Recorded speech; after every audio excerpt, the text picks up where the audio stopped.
వ్యక్తి గాడిద పిల్ల మీద వస్తున్నాడంటే దేనికి అర్థం? గాడిద పిల్ల సమాధానానికి సూచన.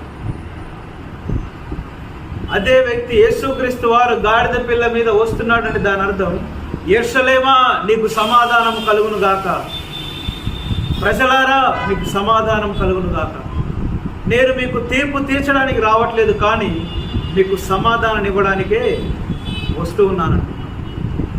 గాడిద పిల్లని ఎందుకు ఎంచుకోవాలి అంటే ఆయన కాళ్ళు నడకన రావచ్చు, కానీ ఆయన కాళ్ళు నడకన వస్తే ఈ యొక్క సూచన అనేది వారికి అర్థం కాదు. నేను సమాధానాన్ని తీసుకురావడానికి ఈ లోకానికి వచ్చానని చెప్పడానికి ఒక సూచనగా ఆయన యెరూషలేములోనికి ఎంట్రన్స్ రాగానే, ఆ యొక్క గుమ్మములు రాగానే గాడిద పిల్ల మీద ఎక్కి సమాధానకర్తగా, శాంతిమయుడిగా, సమాధానాన్ని ఇచ్చేటువంటి వ్యక్తిగా వస్తూ ఉన్నాడు. చూద్దాం ఆ లేఖన భాగాలు చూపిస్తా ఏంటో. సో ఇక్కడ గమనించండి, ఇందుకోసమై సమాధానాన్ని ఇవ్వడానికి యేసుక్రీస్తు వారు గాడిద పిల్లని ఎంచుకున్నాడు. సో ఇక్కడ చూడండి 29వ వచనము, ఆయన